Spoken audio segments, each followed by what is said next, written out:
Welcome friends, आज देखेंगे GK जो कि यहीं से एग्ज़ाम में आए हुए प्रश्न हैं। चलो डिस्कस करते हैं। पशुओं में मिल्क फीवर बीमारी किसकी कमी के कारण होती है? देखो किसकी कमी के कारण होती है, जो कि कैल्शियम। कैल्शियम अगर नहीं है ना तो बीमारी आ जाती है फीवर की, ठीक है, जो कि पशुओं में। मानव शरीर के किस अंग द्वारा यूरिया को रक्त से फिल्टर किया जाता है? तो जो गुर्दे। एकमात्र ऐसी भारतीय एकमात्र भारतीय को अर्थशास्त्र नोबेल पुरस्कार मिला है, जो कि किसको? प्रोफेसर अमर्त्य सेन को।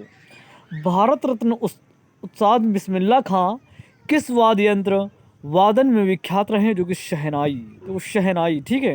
ये प्रश्न बहुत अच्छा है, जिसमें अंडरलाइन कर दें, वो बहुत अच्छी तरह से याद करना है। भारत के अंतिम गवर्नर जनरल कौन थे? तो श्री राजगोपालाचारी। ये भी अच्छा प्रश्न है, ठीक। इसमें डाउटेशन रहता है, ठीक है। अब अंतिम भारतीय गवर्नर जनरल, ठीक है, राजगोपालाचारी। अब आते हैं, भिलाई इस्पात संयंत्र निर्माण सहयोग से किया जाता है, जो कि रूस। उत्तरी ध्रुव में भारत के अनुसंधान केंद्र का नाम क्या था? तो हिमाद्री। और कवर करेंगे, विश्व में माउंट एवरेस्ट पर चढ़ने वाली प्रथम महिला कौन थी? देखो विश्व की बात कही गई है ना, तो जापान की है जुनको तबाई।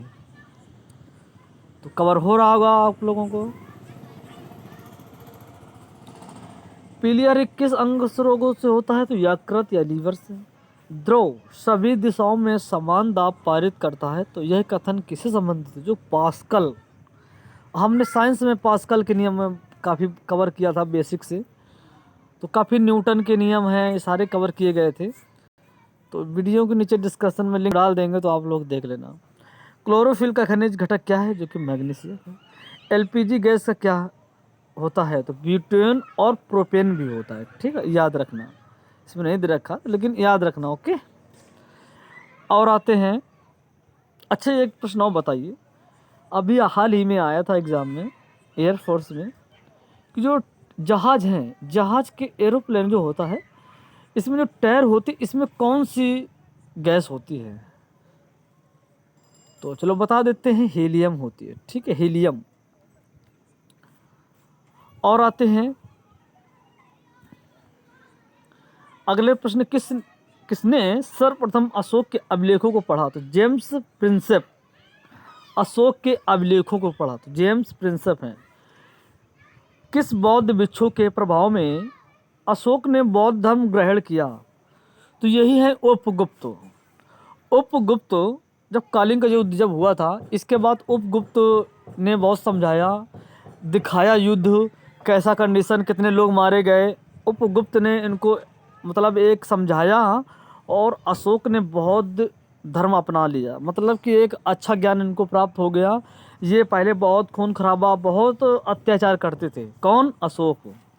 अशोक जब उपगुप्त ने काफ़ी समझाया, और कलिंग का युद्ध जब हुआ था ना, तो उसमें उपगुप्त ले गए, देखा इनका माइंड बहुत बदल गया तब से। क्योंकि ये मान के चलो, अपने 99 भाइयों की हत्या इसी ने की है, अशोक ने, ठीक है। इतने ये मान के चलिए, 99 भाइयों की हत्या कर सकते हैं, और तो कितने खराब होंगे, ठीक है। जहाँ तक कि पिता की भी हत्या इनके माध्यम से हुई थी, ठीक है। ज़बरदस्ती मुकुट उतारने लगे थे, तो हार्ट अटैक हो गया था। पिताजी क्या नाम था? पिताजी का नाम था, अभी बताएंगे, याद आ जाएगा, अभी बता देंगे, ठीक है। तो चलो और देखते हैं, और क्या है। और हाँ, उपगुप्त के बारे में हो चुका, और जब मौर्य साम्राज्य पढ़ाएंगे तो आप लोग कवर कर देंगे, ठीक है। तो चंद्रगुप्त के बारे में बता रखा है पिछले वीडियो में। आते हैं, कौन सा मुगल बादशाह अशिक्षित था? जो कि अकबर। कौन था? अकबर। अकबर के बारे में बहुत पिछले वीडियो में डिस्कस किया है। तो और आते हैं, अमृत स्थापना किसने की थी? गुरु रामदास ने। गदर पार्टी के संस्थापक कौन था? तो लाला हरदयाल। सिख इतिहास में लंगर प्रथा किसने शुरू की थी? तो गुरु अंगद देव ने। सबसे प्राचीन वेद कौन सा है? तो ऋग्वेद है। और वेदों से भी प्रश्न पूछा जाता है। किस सुल्तान ने अपनी राजधानी दिल्ली से दौलताबाद स्थानांतरित की? तो मोहम्मद बिन तुगलक। प्रथम पंचवर्षीय योजना कब प्रारंभ की गई थी? तो 1951, ठीक है, प्रथम पंचवर्षीय। ये कौन सी पंचवर्षीय चल रही है? 12वीं पंचवर्षीय चल रही है। 12वीं कब तक रहेगी? 12 तक 22 तक रहेगी, 2022 तक। इसके बाद फिर नेक्स्ट आ जाएगी, ठीक है। और देखते हैं और क्या है प्रश्न में। चीनी यात्री हेनसंग ने विश्वविद्यालय में अध्ययन किया तो नालंदा। कौन सा रक्त समूह सर्वदाता जो है सब सर्वदाताग्राही बोलते हैं। मनुष्य के शरीर में कितनी हड्डियां होती हैं? 206 लगभग होती हैं, ठीक है, 206 होती हैं, ठीक है। आते हैं सूर्य के प्रकाश के विटामिन विटामिन प्राप्त होता है तो विटामिन डी से प्राप्त होता है। और ये बताएं, एक प्रश्न बनता है कि सूर्य से पृथ्वी आने पर रोशनी जो है कितने सेकंड कितने मिनट में होती है? लगभग होता है, इसका आंसर आता है 500 सेकंड, ठीक है, 500 सेकंड होता है। इसको कन्वर्ट करेंगे तो 8 मिनट 20 सेकंड हो जाएगा, ठीक है। एग्जैक्ट वैल्यू एग्जैक्ट 500 सेकंड है। किसी किसी एग्जाम में आता है सीजीएल, जैसे कि हो गया सीजीएल है, पीसीएस है, तो इसमें ऐसे ही पूछ जाता है। तो 8 मिनट 20 सेकंड वैसे पूछ ले तो 8 मिनट 20 सेकंड मान लेते हैं। आते हैं क्या है, मादा इनफ्लूएंजा मच्छर काटने से कौन सा रोग होता है? तो मादा जो इनफ्लूएंजा जो कि मलेरिया, ठीक है। टेलीफोन का आविष्कार किसने किया था? तो अलेक्जेंडर जो ग्राहम बेल, ओके। आते हैं और क्या कह रहा है, प्रकाश की गति कितनी होती है? तो ये होता 3 लाख किलोमीटर प्रति सेकंड, ठीक है। और आते हैं पृथ्वी सूर्य के चक्कर लगाती है, ये सबसे पहले किसने बताया था? तो कोपरनिकस ने बताया था। प्रकाश वर्ष का संबंधित किससे है? तो खगोलीय दूरी से होता है। और हाँ, अभी हमने बताया था अशोक के पिता के नाम क्या था, याद आ गया। अशोक के पिता का नाम था बिंदुसार, याद नहीं आ रहा था अभी, तो बिंदुसार थे, ठीक है। इन्हीं का मुकुट जबरदस्ती उतार लिया था, क्योंकि जो अशोक है ना बहुत कुरूप थे। तो उनके पिताजी बोले कि मैं अपने पुत्र इनको नहीं बनाऊंगा, और लेकिन ज्ञानी यही था अशोक, लेकिन ठीक है।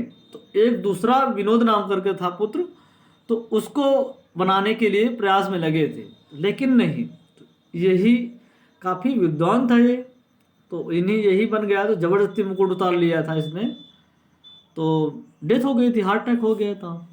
तो 99 भाइयों की हत्या अशोक ने की थी, और पिता की भी यही इन्हीं के माध्यम से हत्या हुई थी।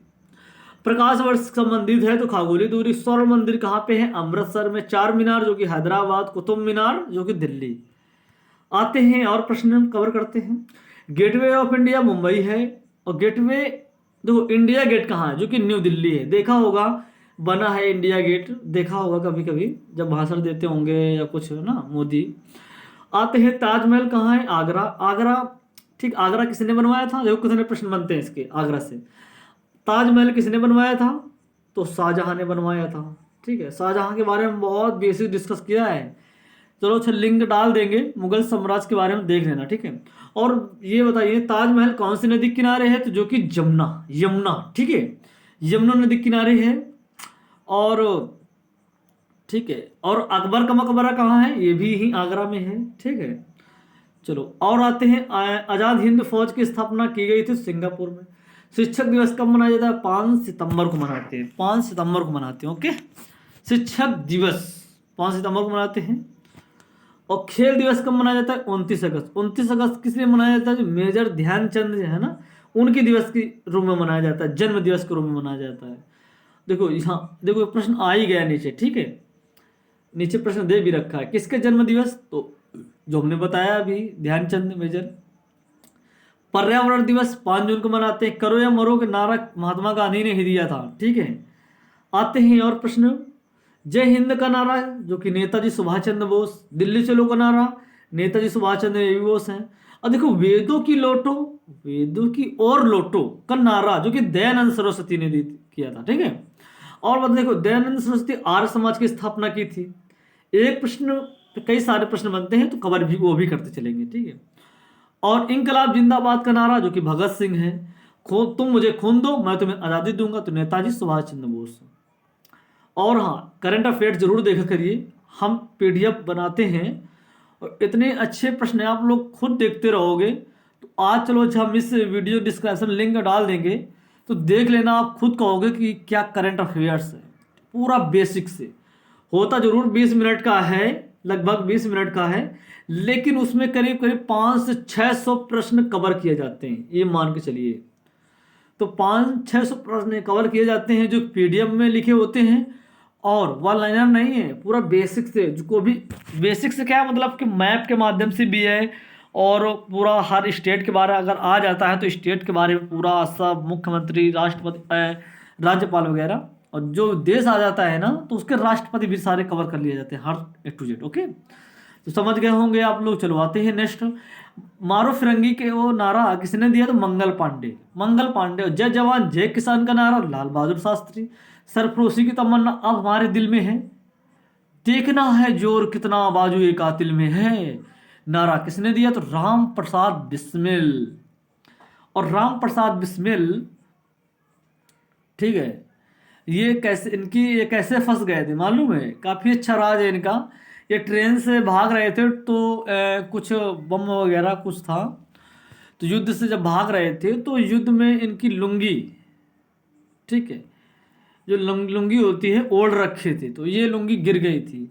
ये पकड़ने जाते, सुभाष चंद्र बोस भी थे साथ में, तो लेकिन वो बहुत मतलब कि काफ़ी एनर्जेटिक थे वो, मतलब काफ़ी वो थे, तो ये भाग गए थे। भागने में बहुत तेज थे सुभाष चंद्र बोस, तो सुभाष चंद्र बोस भाग निकले थे, तो ये भी भाग रहे थे। तो ये लेकिन क्या हुआ था, इनकी लुंगी थी, तो लुंगी गिर गई थी। तो लुंगी जब देखा, ठीक है, तो इन पकड़ गए। तो लुंगी में मुहर लगा करते, जहाँ ये प्रेस करवाने के लिए दिया करते थे ना, तो वहाँ मुहर लगा रहा करती थी कि कहाँ से प्रेस करवाए हैं तुम। तो जब उसने पकड़ लिया, लुंगी को देख लिया, तो लुंगी को ले करके एक वही धोबी के पास पहुँचे कि ये लुंगी किसकी है। तो उसने मोहर देखा तो बता दिया कि ये हमारे प्रेस करवाने आते थे राम प्रसाद बिस्मिल। तब ये पकड़ गए थे, तब इनकी फांसी हुई थी, तो फिर फांसी थी ये भी बच जाती। भाग गए थे, कोई देखा नहीं पाएगा। आते हैं, भारत का नेपोलियन किसे कहा जाता है? समुद्रगुप्त को कहते हैं। सती प्रथा का अंत सबसे अधिक प्रयास समाज सुधारक का रहा? तो राजा राम मोहन राय, ठीक है। चलो और आते हैं, रामकृष्ण मिशन की स्थापना किसने की थी? स्वामी विवेकानंद ने की थी। महात्मा गांधी के जन्म 2 अक्टूबर को मनाते हैं। कब मनाया जाता है? 2 अक्टूबर 1869 ईस्वी में महात्मा गांधी का जन्म मनाया जाता है। और बता दें आप लोग, उनकी माता का नाम पुतलीबाई, पत्नी का नाम कस्तूरबा गांधी, पिता का नाम मोहनदास करमचंद गांधी, ठीक है, लिखा हुआ है। और हाँ, इनके 4 या 5 पुत्र थे, ठीक है, 4 पुत्र माने जाते थे, तो 5 लेकिन 4 माने जाते हैं, ठीक है। अब 5वां पुत्र कौन सा है? प्रश्न में देखो, अपने हिसाब से सुन लो, मैं बता दे रहा हूँ। जैसे एग्जाम में अगर पूछ ले कि महात्मा गांधी का 5वां पुत्र कौन सा था, तो ये 5वां पुत्र जो है राय बहादुर नाम था, राय बहादुर, ठीक है। रामलाल, हरिलाल, मणिलाल, देवदास, ये सवाल पुत्र थे इनके। तो जब पूछ रहे 5वां पुत्र, तो यही राय बहादुर, ओके। और हाँ, और महात्मा गांधी दक्षिण अफ्रीका कब गए थे? तो जान लेते हैं। 1893 ईस्वी में महात्मा गांधी गए थे, और 1894 में नाटाल कांग्रेस की स्थापना की थी महात्मा गांधी ने। और वहाँ से दक्षिण अफ्रीका कब वापस आए थे? इंडिया कब वापस आए थे? तो ये आए थे, देखो, 9 जनवरी 1915 को क्या मनाया जाता है? प्रवासी दिवस। तो इसी दिन महात्मा गांधी इंडिया वापस आए थे, तो ये आप लोग याद रखना, ठीक है। तब ये आंदोलन शुरू हुए 1917 में, चंपारण, ठीक है, असहयोग, ये सब सारे युद्ध होना शुरू हो गए थे, आंदोलन वगैरह। तो और आते हैं, महात्मा गांधी जो है की उपाधि किसने दी थी? Rabindranath Tagore. My experiment with truth के पुस्तक के लेखक महात्मा गांधी हैं। और भारत सर्वोच्च नागरिक का सम्मान भारत रत्न है। ये आप लोग मत समझना बहुत जल्दी में पढ़ा रहे हैं, लेकिन क्योंकि प्रश्न का हम सोच रहे हैं कितने ज़्यादा कवर हो जाएं, कम समय में ज़्यादा प्रश्न आप लोग कवर हो जाएं, ठीक है। तो पढ़ाने सिलो पढ़ाएंगे ना, तो 1 घंटे में करीब 100-150 प्रश्न हो पाएंगे। तो मैं ये नहीं चाहता कि आप लोगों को समय वेस्ट हो। कम से कम 20 मिनट का वीडियो बने, तो 20 मिनट में आप लोग कम से कम 150 प्रश्न, 200 प्रश्न देख पाओ, ओके। तो फिल्मी के क्षेत्र में दिया जाने वाला सर्वोच्च पुरस्कार कौन सा है? तो दादा साहब फाल्के होंगे, हाँ हैं, दिख रहे हैं। और भारत रत्न, भारत का सर्वोच्च वीरता पदक कौन सा है? तो परम वीर चक्र, सबसे बड़ा, ओके। भारत शेक्सपियर किसे कहा जाता है? तो कालिदास को। कंप्यूटर का पिता तो चार्ल्स बेबेज, और यूरी गागरिन रूस के हैं। तो और बताएं, देखो अंतरिक्ष में जाने वाले व्यक्ति यूरी गागरिन जो कि रूस। चंद्रमा पर कदम रखने वाला व्यक्ति नील आर्मस्ट्रांग है। अंतरिक्ष यात्री प्रथम भारतीय कौन, जो कि राकेश शर्मा। आते हैं और क्या है प्रश्न, भारतीय प्रथम भारतीय उपग्रह का नाम और कब छोड़ा गया, तो आर्यभट्ट सन 1975 ईस्वी में। अच्छा, संयुक्त राष्ट्र संघ महासचिव बान की मून अंतर्राष्ट्रीय महिला दिवस 8 मार्च को मनाते हैं। घेंगा रोग किसकी कमी होता है, आयोडीन कमी से होता है। कौन सी इंसुलिन स्रावित करती है ग्रंथि में, अग्नाशय। डुरंड कप, देखो अच्छे से बताओ, सबसे बड़ी मानव की कौन सी देखो यकृत सबसे बड़ी ग्रंथि होती है मानव की, ठीक है। मानव की सबसे बड़ी ग्रंथि कौन सी होती है, तो यकृत होती है, तो याद रख लीजिए, ठीक है। आते हैं प्रश्न क्या है, अच्छा हाइपोथैलेमस कौन सा कार्य करता है, हाइपोथैलेमस। आप लोग कमेंट करना है, ठीक है। ये बायोलॉजी में हमने बता भी रखा है, तो याद आया। और आते हैं भारत का सबसे बड़ा बांध कौन सा है, तो हीराकुंड बांध है। संविधान की 8वीं अनुसूची भाषाओं की मान्यता दी गई है, तो 22वीं। चीन की मुद्रा युआन। रेड क्रॉस जो कि हेनरी डुनाट। अच्छा, हीमोग्लोबिन होने वाला रोग तो एनीमिया है। भारत कोकिला चीन कहलाती है, सरोजनी नायडू, ठीक है। तो समझ में आ रहा होगा ना आप लोगों को, अगर आता है तो कमेंट लाइक सब्सक्राइब जरूर करते रहें। और हाँ, दिल्ली कुतुब मीनार किसने बनवाया था, कुतुबुद्दीन ऐबक, जो कि कौन, गुलाम मोहम्मद संबंधित थे कुतुबुद्दीन ऐबक। बनारस हिंदू विश्वविद्यालय के संस्थापक कौन थे, तो मदन मोहन मालवीय, मदन मोहन मालवीय थे, ठीक है। तो बस आज के लिए इतना ही कवर करते हैं, फिर नेक्स्ट वीडियो में कल आप लोगों को कोशिश करेंगे कि चलो कल आप लोगों को करंट अफेयर्स कर देते हैं, क्योंकि बहुत लोग कमेंट करते हैं कि सर करंट अफेयर्स पढ़ाइए। तो आप लोग करंट अफेयर्स देखना, फिर बताना कितना बेसिक से कितने प्रश्न कितने अच्छे कवर किए जाते हैं। आप लोग देखा नहीं होगा करंट अफेयर्स में कितना अच्छे आप लोगों के मतलब रखेंगे, ठीक है। तो सारे प्रश्न उसी में कवर किए जाएंगे। फिर परसों दिन आप लोगों को मैथ का वीडियो मिलेगा, ओके। कोशिश करेंगे कि आप लोग डेली मैथ का मिलता रहे, बहुत जल्दी लाने वाले हैं। तो ठीक है, मिलते हैं फिर नेक्स्ट ब्रेक, ओके बाय।